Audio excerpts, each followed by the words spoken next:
where I feel like my body let me down so much.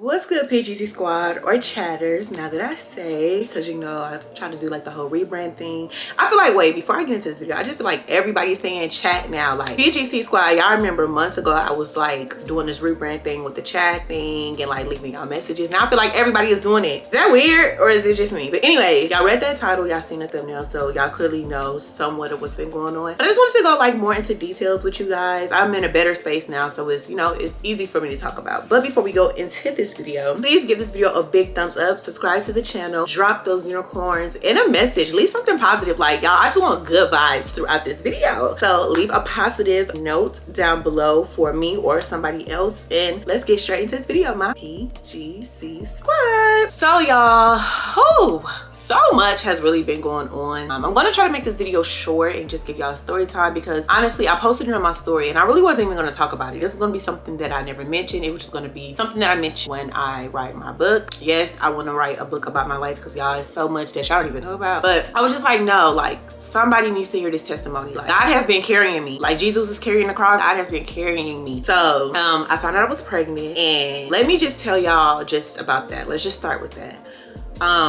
Prior to me finding out that I was pregnant, the father of my child kept saying like, you pregnant, I know you pregnant. Like, cause I was showing all the symptoms, like things was stinking, my back was killing me, I was exhausted, like I was just having so many symptoms, and y'all, I'm just so delusional. I'm like, no, I'm not pregnant, because when I was pregnant the first time, we're gonna talk about that as well.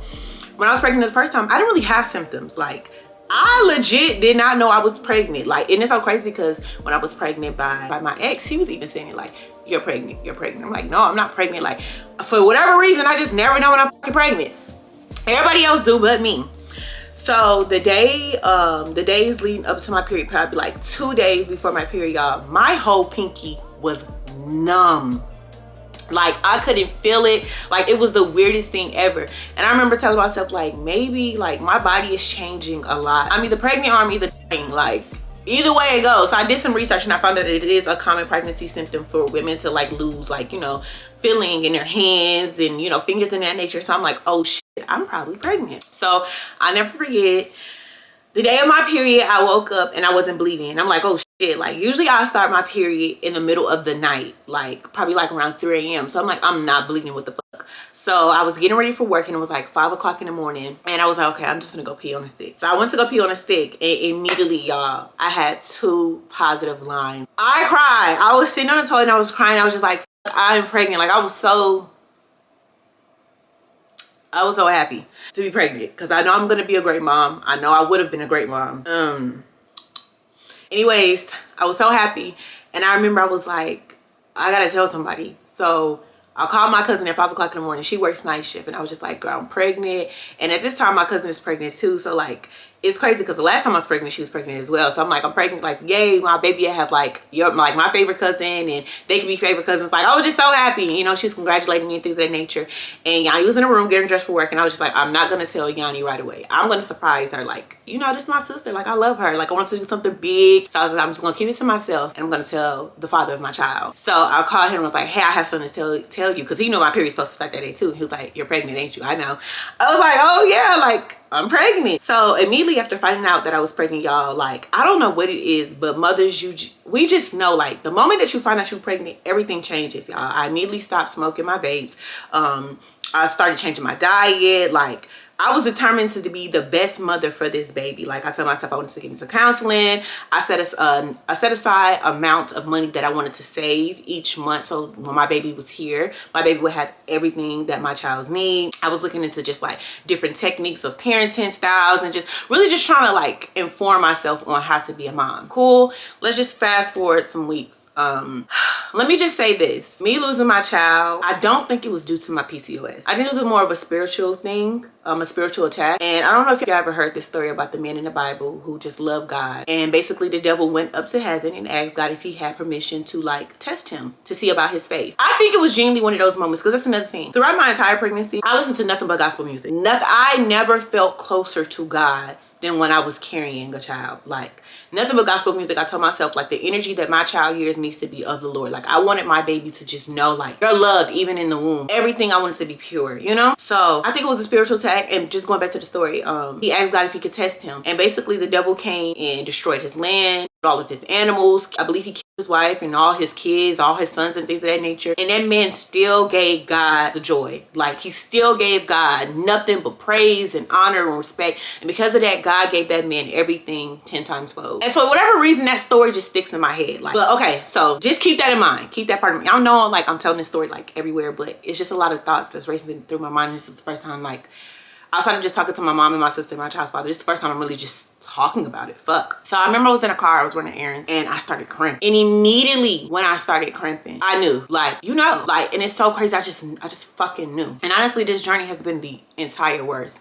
So I remember I called my cousin because, you know, she's pregnant. She has kids before. So I was just like, hey, cousin, like, I've been cramping. Is this normal? She was just like, well, you know, sometimes cramping is normal, you know, in your first trimester. See, if you're bleeding, then you need to go to the hospital. So I was like, okay, cool. I remember I was laying in bed and I was like, my boobs is not sore. My boobs is not sore no more. Like, I was starting to lose a lot of my symptoms of pregnancy that same night. And then the next day, I started spotting. I started bleeding. So I hate to say this, but being a woman, especially a black woman, presenting these type of informations to doctors and stuff like that, they'll write you off. So I went to the emergency room and I was just like, I'm bleeding a lot and I'm cramping. I think I'm going through a miscarriage. You guys, this was the worst fucking ER I ever been to. I'm there.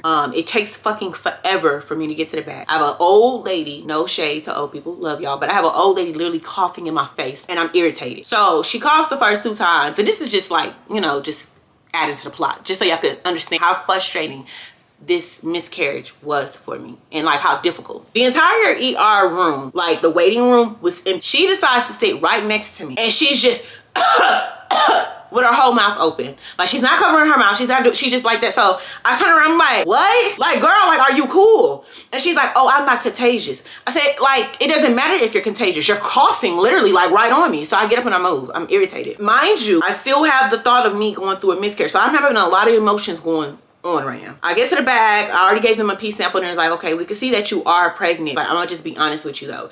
If you are having a miscarriage, there's nothing we can do about it. So at this point, my cousin just like, they could have gave you an ultrasound. They could have did anything. I told my cousin at this point, I already see what type of doctor this is at this ER. I don't even want to be seen by him. He clearly doesn't care. He did say I ended up having a UTI, so they prescribed me some medicine for the UTI though. I just said, okay, I'm done. There's roaches literally crawling on the floor in the ER. Like, I never in a hospital that was that nasty. Like, the room that they end up putting me in was still dirty. The sheets was dirty. So I'm literally sitting in a chair like this. Like, so I told my cousin, like, I'm not even going to be seen by him. I'm just going to leave. I'm going to call my OBGYN. I'll call my OBGYN and I speak to the nurse and she's like, okay, yes, I'm going to have the doctor call you back immediately. But until then, let's just go ahead and set your appointment for, I think it was tomorrow. So you can come in and get your blood levels tested and as well get an ultrasound. So cool. I go and they like do like the ultrasound or the case may be, and they see the sac, but they don't see the baby. And nothing prepares you for going into the doctor and not being able to hear your baby's heartbeat. But I'm still holding out faith at this point because I'm telling myself, like, it's still early. Like, the baby could still, like, the baby still can form, you know? So they're like, okay, we see the sac.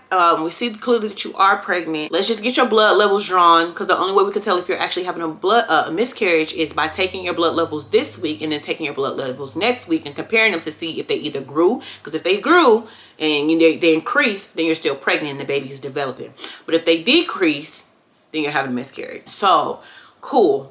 I go, I give my blood or whatever the case may be, and I leave. And just after that, I just remember just staying prayed up, trying to keep myself positive. At this point, the only person that knows that I'm going through this is my cousin and my child's father. I haven't told my mom I was pregnant because I wanted that to be a surprise. I haven't told my sister. So it's just like a lot of things that I'm dealing with mentally at this point. And I've like kind of just distanced myself from certain people. Like even my sister, I kind of like distanced myself because I told myself even when I found out I was pregnant, I remember the last time that I was pregnant, I was a bitch. Like, my hormones was everywhere. Like, I could not control it.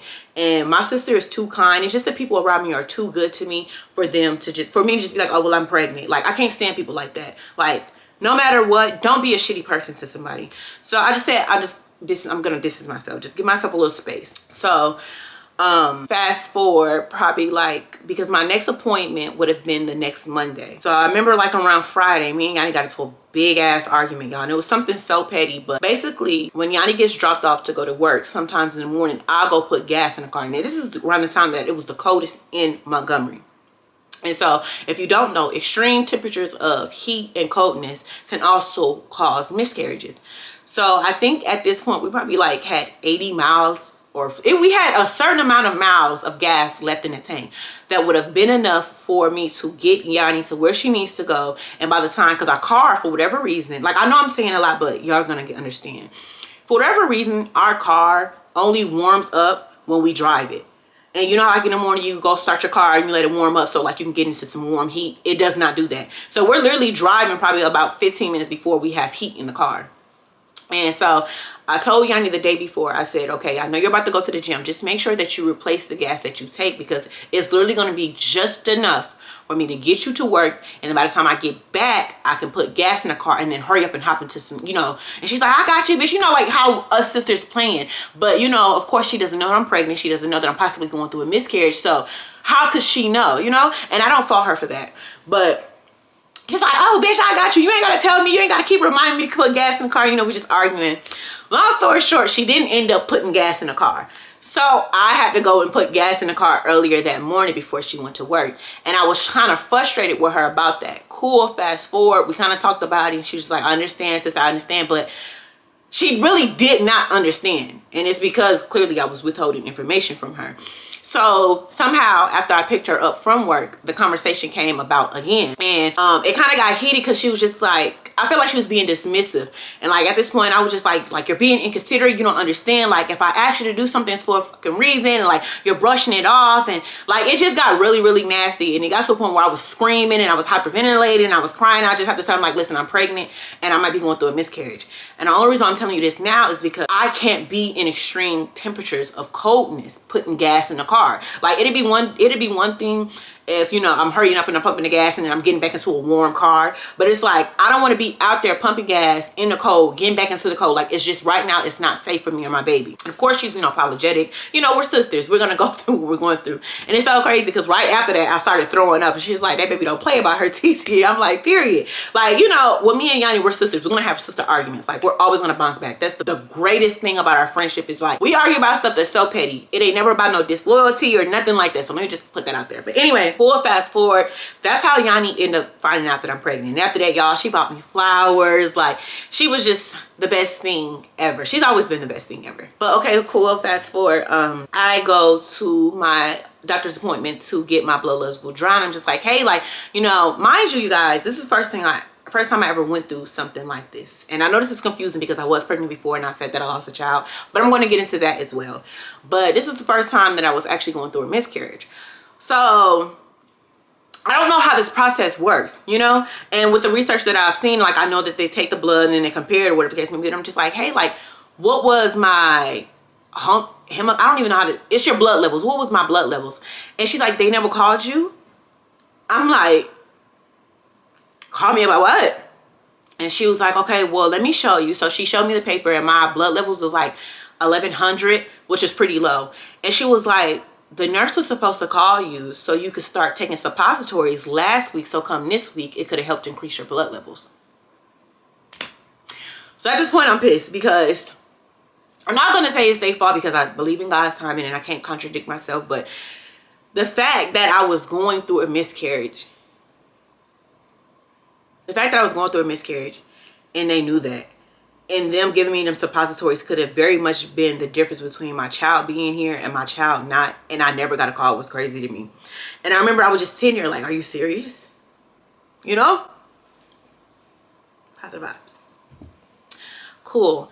So I remember just saying like, no, they never called. Like, what are you talking about? She's like, yeah, your levels are pretty low. Like, you should have started that last week. So I basically go to talk to the doctor after I give my blood levels the second time. And she's just like, at this point, I'm going to be honest with you. It does look like you're having a miscarriage. Your best option at this point would be to either, you know, let the sac pass naturally, or we can do a DNC, or you could take pills. And so I was just like, you know, I don't want to do a DNC. So how about I just do the pill method? Because, you know, passing the sac naturally can take months to do. And at this point, I just wanted to be done with it. I don't think people understand how traumatic it is carrying around a dying baby. It's very traumatic. It's a constant reminder, you know? And I just remember like when I was first pregnant, I went and bought the best prenatal pills. Like I felt like I did everything right. I feel like my body let me down so much, because I really feel like I did everything right.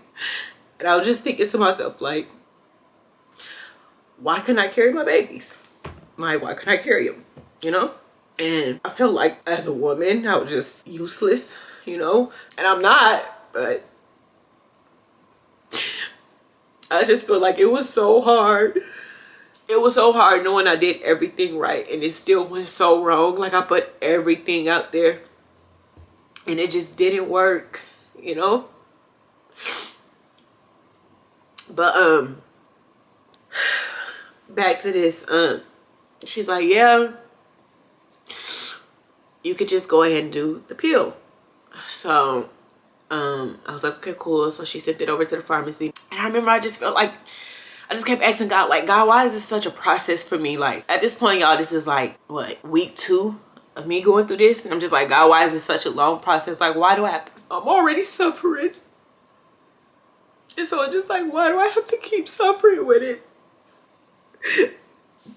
And so I remember God just telling me, just keep your head up. I remember he was just saying, just keep your head up. It's better days is coming. I'm going to replenish everything. I'm going to replace everything that was stole from you. And I just wanted my baby now. I remember when I went to the pharmacy, y'all, it was the weirdest thing. I've never been at a pharmacy line that took hours. I have literally proof of how long I was sitting in that pharmacy line for like 4 hours to get the pills. How about this? Like I remember somebody was saying, I think it was like aunt or somebody was passing away, and it was just like, honestly, I'm just ready for her to go. And not even just because, you know, she's suffering and I want her to get out of that suffering, but because I'm suffering with her. Mind you, I still have to go to work. And so I'm just thinking like, okay, if I take it now, I take a day off, I can go back, you know what I'm saying? Being in the line, and it was taking forever because it was jam-packed. Like everything about this just felt so spiritually declined in a sense. Like I felt like it was attacked from the devil. Like I feel like at every opportunity the devil just wanted to make me feel low about myself. And I kept telling myself like, you have to stay strong because this is an attack from the devil. This is what he wants. And I remember just being in a car, sitting in the line for like an hour and 25 minutes, and then I went inside and was waiting like 30 minutes, and then I went back to the car. I had to get back in the line and wait again. So finally I just went back inside. I got my pills. I bought me like some Pampers. I was told like it was going to be a lot of blood, a lot of cramping. She prescribed me like 800 milligram ibuprofen and like some hydrocodone to help with like the pain. Because like, you know, when you're basically doing like the pill form or even a DNC, I'm out here pouring my heart out. You been playing? If you don't know, it's basically like having contractions. Like you have to contract to, you know, like pass the sack or pass the baby or whatever the case may be. Bought me like some snacks. My child's father was coming over to kind of like help me assist with the situation, rub my stomach, things of that nature. Finally able to go home, take the pills, and just allow this situation to just be done and get some closure to it. I took the pills, and I remember the only thing that happened was just like my stomach was cramping really bad, but it was due to the fact that it caused like diarrhea or whatever the case may be. But I wasn't really bleeding like what I thought I was gonna bleed, because at this point I'm still bleeding because, you know, I am having a miscarriage, but I wasn't bleeding in the way that she said that I was gonna bleed. So I end up having to call them and just like, hey, like pills that I took, it didn't really work. And so the nurse was like, okay, sometimes you have to take a round 2, so we'll send you a second dosage. So I'm like, really? They send the pills over to the pharmacy, drive into the pharmacy. I'm like, okay, the line is not bad this time. So like I get there and she's like, okay, yeah, we have anti-diarrhea medicine for you, but we don't have like the pill, you know, the medicine. I don't want to say it because I don't know if like yellow marked or striped or whatever, but she's like, we don't have those pills to help you pass the baby. And I'm just like, the doctor, she said, like the nurse said she sent it over. She's like, no, we don't have it. Sorry. Like a bitch. And it kind of gave like she was one of those people that's like pro-life. And I get it, fine, you have your beliefs, but bitch, you also have a fucking job, and I'm also going through a miscarriage, you know? So at this point I'm heated. So I have to wait over the weekend, because at this point, this is now like, if I got my dates right, this is like around Thursday or Friday. I have to wait over the weekend till the doctor's office open again. So at this point, y'all, I'm going on like week 3 of with this baby just like dead inside of me. And I have to wait to call the doctor's office to let them know like, hey, they said they never got the medicine. The nurse ends up having to like call up there, or the case may be. And she's like, I'm gonna be honest, I just spoke to one of the people up there. They seemed very, very rude. She was trying to make make it seem like I didn't send them the prescription, but I promise you I did. If you go up there this time and they don't have it, we will just have to go to a different pharmacy because it seems like they're trying to give you a hard time. Cool, I go back up there. Finally, they have the medicine. Cool, let's go round 2 at this point. Let's do this whole thing over. I come home. I mentally get myself prepared for what's about to come. I take the pills. I lay down. Nothing but extreme diarrhea and nausea at this point. So I called the doctor again. I'm just like, hey, I'm not even bleeding. Like, there's nothing really going on. Only thing that's happening is extreme diarrhea and nausea. That's the only thing. So she's like, we're gonna have to schedule you an appointment to come in. Cool, I come in. They still give me another ultrasound just because. And she's just like, okay, like, what do you think you want to do? Do you want to let it pass naturally, or I would suggest that you actually just do the DNC? But if you want to let it pass naturally, we could do that. I said, let's do a DNC. If you don't know what a DNC is, the DNC is basically where you go, you get put under anesthesia, and they go in and they basically take the baby out. She's like, okay, we're gonna do that. You have to make sure that you have like a driver, like somebody who can pick you up from after the appointment, because you know I'm gonna be out of it. So I'm like, okay, cool. I set my appointment up. Another thing too, around this time, this was Yanni's birthday, and I had been planning Yanni's birthday for months, because if y'all don't know, me and Yanni, we have been through so much. I just wanted to show her that I appreciate her, because I've been to a couple of Yanni birthday parties, but not a lot, especially for how long we've been friends. And I don't think Yanni honestly been to any of my birthdays except for the one last year that she showed up for, and thank God she did, because baby, I was on the edge. So it's just like, I wanted to just show her, like, you know, I really love you, and like I know that she's been through things as well. So it's just like, I want to let you know that you're loved, you're appreciated. So in the midst of me going through all of this, I'm saving money to also plan for Yanni's birthday, and that was just like a whole thing in itself. And I need to also reach out to my mom and let her know that I was pregnant, and then I'm actually going through a miscarriage. And so I get into the car and I like text my mom like, hey mom, I was pregnant, I lost the child, and I have to have surgery. I just want to let you know, because my doctor was saying like a blood transfusion could possibly be needed, scar tissue could develop. She was just telling me some of the risk factors, and I just feel like it was something my mom needs to know. But I know that I need to tell my mom, and also I needed my mom, if that makes sense. Like, I felt like a little girl at this point. Like, I really just felt like I was broken down. And so I told my mom, and she, you know, there for me, sending me encouraging words and things of that nature. And I just kind of told her like, it would mean a lot if you could try to come out here. And she was just like, of course I'm coming. I had already had that planned out. So, and you know, I told Yanni, because of course Yanni knew I was pregnant and possibly going through a miscarriage, and she was just the best, honestly, y'all. Okay, sorry my camera had cut off, but like I was saying, shout out to Kim, because she was pregnant at the time, and she was one of the ones who knew too. Actually, I'm sorry, I did tell Cammy, of course, because she was telling me about her pregnancy, and I'm just like, fuck, I gotta tell her, like, this is. And then we would have been due at around the same time. That was the crazy part too.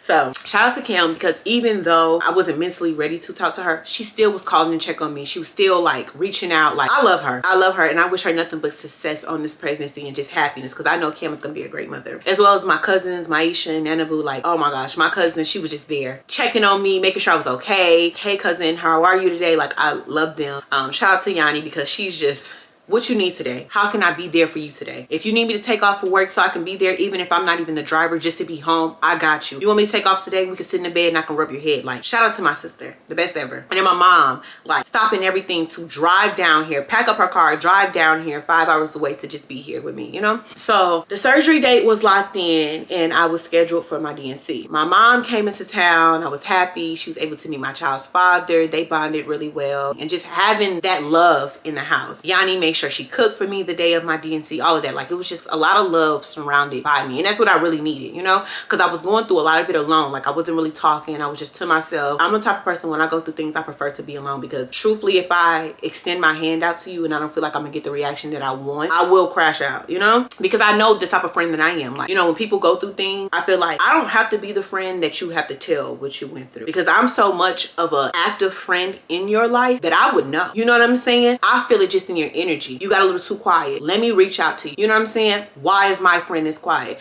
If me and my friend is usually talking all the time and you got quiet, I'm not gonna think you're being weird. I'm gonna think you're going through something, and I'm gonna reach out, you know? So the ones that was around and that was active in my life was the ones that knew, you know? Cool. Fast forward, case maybe the day of my surgery, I was told not to eat or drink anything after 12 o'clock. My surgery was scheduled, I think, for 11 a.m. We got there around 10:50. We checked in with administration. Y'all, once again, the devil is attacking me. I wanted this process to just be over so I could truly just get to the healing side, you know? I didn't get seen till about 3:34.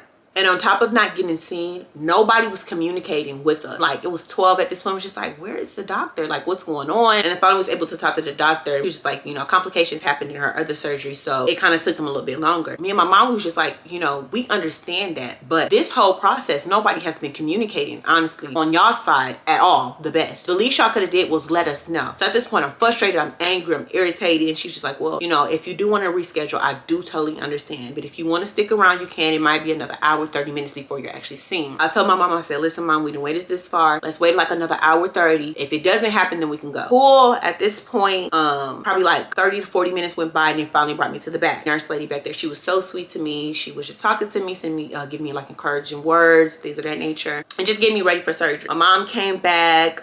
They gave me some antibiotics prior to surgery, and then it was time to start the surgery. All I remember was going to the back and them telling me to move over to like another bed, and that was it. And then I woke up, and I remember just like my whole lip was just like fucked up, like bad. Like, it hurted so bad, y'all. I guess when they was taking the breathing tube out, I bit down on my lip. Like, I woke up from surgery and I was just crying. She's like, what are you crying for? And I was like, I just went through a miscarriage. Like, what? And then on top of that, I was crying because I'm like, wait, what's going on? Like, my lip is hurting. I was like, something is wrong with my lip. She's like, oh, you just kind of bit on it.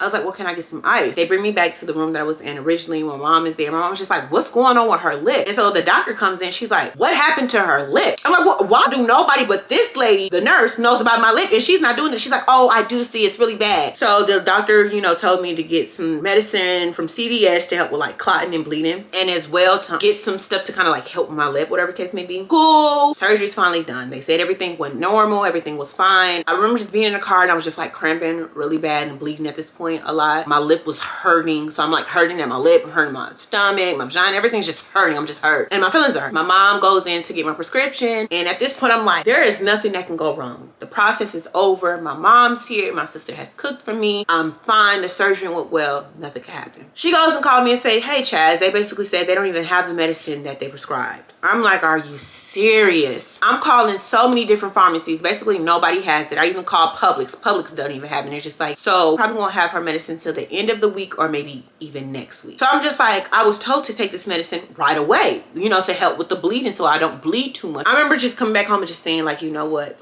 woosah, everything is going to be okay. And even shout out to DC, because DC let me use his TV after my surgery because my mom has like a PlayStation, so I was able to watch like Netflix and Hulu and things of that nature. So shout out to DC. Oh, and he met my mom for the first time shortly after my child's father had came over, and we was just all just, you know, sitting and talking, and he was just comforting me. And honestly, that process was a bit much because honestly, y'all, them cramps, like nothing prepared me for the cramps that was to come. Like, I was like, when she said I was going to experience cramps, like I have a heavy flow and I have bad cramps, so I was expecting that. You guys, it was the worst thing ever. I was hot, I was cold, it was just, but I just kept telling myself like, thank you God for getting me through this surgery, and thank you because I know whatever that was taken from me, like, it's going to be replaced. So when I first was pregnant, I shared with you guys, but I never told you guys how it went down. I just said I lost the baby. I ended up getting an abortion that time, and I got an abortion because my boyfriend that I was with, mind you, this is not somebody that I had just met. This was somebody that I basically grew up with, someone who knows my family, my out of town family. Like, we dated when we were younger. This was like my first boyfriend, my first love. We ended up getting back together, and I ended up getting pregnant by him. And it was just so crazy how things switched. The moment I found out I was pregnant, he didn't want the child. And it was a constant battle even with that, of me just saying like, you know what, like if you don't want to be a part of this baby's life, fine, I'll be a single mother. Okay, y'all, sorry, my camera cut off again. It's like, I'm telling you, it's like the devil don't even want me to share this testimony. It's crazy. I feel like going in, I think it is pretty much common sense to anybody that if you have unprotected sex, there is a risk that somebody can get pregnant, right? Going in having unprotected sex, I was okay with that risk. I was okay to be a mother. I was okay to deal with whatever came with it. And considering that at the time, you were doing it as well, I thought it was the same. Which is why honestly I get quiet when that whole conversation of like, oh, if a man doesn't want you to keep the baby, you shouldn't keep it. To some degree, of course, I do agree with that. But instead of blaming the woman and, you know, saying, oh, you just trying to trap him, let's call accountability to both parties, right? If you knew that you did not want to have kids, Stop having unprotected sex. That's what it just boils down to, you know? I was okay with this. So when I became pregnant, he wasn't ready for a child yet. He was saying he wanted to wait just a little bit longer. And I'm just like, no. Like, at the end of the day, the only person that would have to go through this abortion process would be me. Like, you're not going to have to feel the changes in your body. You're not going to have to live with that guilt, you know? And so ultimately, just going back and forth and just finally realizing, like, I came from a broken home. My mom was a single parent, and I know the effects that it had on me not having like an active dad in my life. I would never want my child to grow up and just be like, why doesn't daddy want to be in my life? Why doesn't daddy want to talk to me? Why isn't daddy not here? You know what I'm saying? So I made that decision, and I felt so much guilt afterwards, and I just didn't want my supporters to think that certain things was okay. Like, you know, at the end of the day, I'm not gonna be one of these people that get up here and say, don't be a baby mom. Like, don't be a baby mama. Don't have sex before marriage. You know, don't get pregnant before marriage, because at the end of the day, life happens. Things happen. You know what I'm saying? Like, it is what it is. I could very much well become a baby mama my damn self, and then look at me, you know? All I'm saying is, try to make the best decision in this crazy world, okay? There's no judgment here. Let's keep things love and light, all right? But I just felt so much guilt about it. And I remember just after even that situation, I just feel like, you know, people say, oh, it was your choice, so you really shouldn't be sad about it. Yeah, it was my choice, but was it really? You know what I'm saying? Like, my hand was forced in a sense. Like, of course I could have raised my child and being a single mother. I would have been a great fucking mother. You know what I'm saying? But my child would have to grow up without possibly having a dad. I don't want that. Later down the line, me and that man didn't work. At least I would have known my child had a father. I don't want my child to not have a father, you know? So I remember when I was going through this miscarriage, this time I said, this is my punishment for having an abortion. Like, I'm getting my karma. And clear as day, y'all. Clear as day. God said, you already paid for those sins. You already paid for those sins. Don't you dare think that I had something to do with this moment of you suffering. You get what I'm saying? Whatever you're going through now is for something totally different. And once again, I am going to replace what was stolen from you. You get what I'm saying? That's why I say this is something spiritual. This is far beyond my PCOS things, because I blame myself so much about this. I just want to share light to women even who went through like an abortion.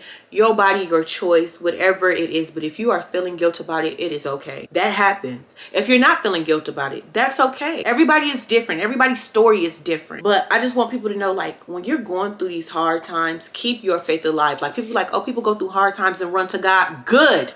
Let them run to God.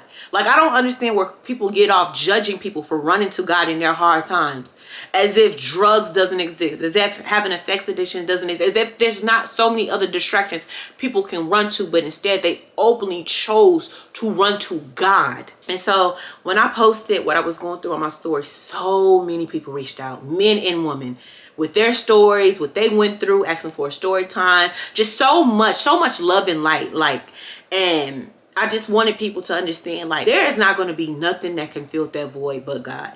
Even if you don't have the strength to get up and go to church, pray. Listen to gospel music. Change up the tunes and the frequency that you're listening to, because that stuff does matter. Like, when I was going through, I didn't listen to no heartbreak songs. I didn't listen to nothing sad. I didn't listen to nothing gangster. Like, I just listened to pure gospel music that was uplifting for me. And I even went old gospel. Okay, I'm talking Clark Sisters. You know what I'm saying? Some stuff that's really just gonna penetrate my soul and just get me back to where I need to be. Find time to grieve. If you need to say, hey, in this moment, I cannot talk to you. I can't be around you. I can't be a friend to you. I just need time to myself. Do that. If you need your friends around you, let them know that. Whatever you need, your family, whatever it is that is healthy for you to grieve in this situation, do that. Because a child loss is a form of grieving. You know what I'm saying? You may not have never held this baby. You may have never seen this baby, but you felt that baby. And that baby, being pregnant is such a totally different experience and connection. And what boggles me is that it's some people out there that feels like because you're not a certain month,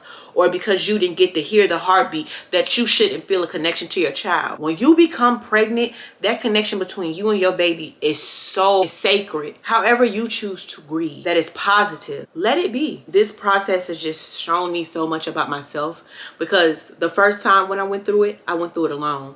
The second time, I had God by my side. Compared to the last time I got on the camera and talked about my abortion situation, to me now I talk about this miscarriage situation. Like, and mind you, technically the abortion was my choice, you know? And the miscarriage, I had nothing to do with it. Like I was telling you, I just feel like I said this time is totally different.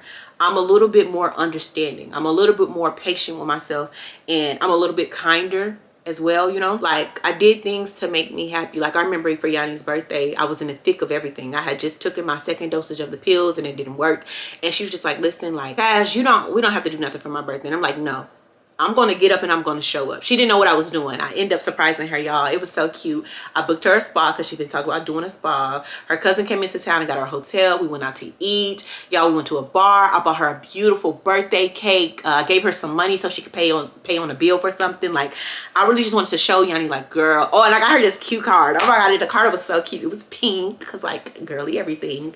But I remember just telling myself, like, show up for you so you could show up for the ones that matter. You know what I'm saying? And even that, like, that was hard. But just having my sister here and seeing her happy, honestly, it turned me up. Like, you know, the crazy part was the day before, I remember she was just like, what we doing? And she was just like, what we doing for my birthday? And I'm just like, just be ready. Just make sure you got this outfit. Like, I was so fucking annoyed, y'all. And then the day of her birthday, I woke up and I told myself, today, the rest of this weekend is about your sister. Enjoy the fact that you have such a great support system, and let them know that you care about them, even in hard times, because she deserves that, you know, and you deserve it too. Like, the biggest thing was like, girl, you deserve this. You deserve to have fun. After everything you've been through, get up. Don't sit in it for too long. Get up. And that's what I did. I will be a testimony. Y'all will see. I will have my family. I'm gonna have my beautiful kids, and one day we're gonna look back and somebody's gonna come in and say, I remember when she went through that miscarriage. I remember when she went through that abortion, and all she wanted to do was be a mother, and now look at her. She's holding her babies. It's gonna happen. That's how faith works. Not knowing, but knowing. That's faith. Like, knowing that some stuff is just going to have to work. It gotta work out. If I don't choose to believe in that, what else will I believe in? The devil's plan? We seen the devil's plan. And yeah, I don't have my baby right now. That's fine, but I will. And when I do, hey, baby, God is always going to have that last laugh. You might have had that joke for the moment, but the last laugh is always going to the man above. Okay? Let's talk about it. Oh, we miss Chaz. Where Chaz been? I'm going to get back. It's just, y'all, all I do was work. And I'm not going to lie. My life off camera is so lit. Like, that's the crazy part. I could be vlogging all of this. I travel so much now, y'all. I'm going to Florida, North Carolina, Illinois. Like, I travel a lot. And I don't record it because I just live in the moment. Like, you got to understand, like, it's just me. So when I'm recording, I'm having to hold the camera and try to live at the same time. Like, I've just been living in the moment and making money. Not gonna lie, making money. I'm not hurting for nothing right now, and I love that as well. I told myself, I'm going to start taking y'all along my journey and just, you know, being a little bit more active, because I have so many amazing supporters that just love me. Check on me on my Instagram. Make sure you guys follow me, PrettyGirlChaz with 2 Z's. It'll be down below in the description box. But so many people that just check on me and, hey girl, how you been? You've been a little quiet. Where you been at? We miss you. So I definitely will come back and give you guys content. Also, give me some ideas, y'all. I don't want to do pranks. I'm not going to do public experiments. Like, I want to just get into like more of a soft girl era on here, like vlogs, maybe challenges. I'll do challenges, story times, things of that nature. You know, get ready with me. Like, I don't mind doing stuff like that. Like, I feel like y'all can see that my energy is different. Don't get me wrong, I'm still the goofy girl though. I'm always going to be goofy. But like, I think we can kind of see the growth in me. You know what I'm saying? And so I want to stay in that. Like, the little girl y'all met 5 years ago, I want to say, when I was 20 compared to 25, she's different. She's changed. She's evolved. She's been through things. Like, she has a story. Okay? Aura to me. And I love this aura. And I don't want to fake it for YouTube. I don't want to go back and do things that I did not want to do for you, or I don't want to do for YouTube. Don't get me wrong. I will start bringing some more productions later down the line, because I love the productions. Like, anything productions I love, but certain things I just don't want to get back to, you know? And never say never, because I just might, you know? I honestly just might. I might throw a prank in there for y'all. Hell, I might even throw in a public experiment, because the public experiments was fun, and I was the best to do it. I don't care what nobody said. I was the best to do it, period. But just let me know But comment down below, share your testimonies, share your stories so somebody else can, you know, talk and understand and relate to you and share theirs so they can share theirs. And you just never know what a simple, hey, this is what I went through, this is what I did to get over it, things of that type of nature would do. So comment that down below. Also comment down content ideas, and just remember to keep God first at the end of the day, most importantly. See you guys in the next video, my PGC squad.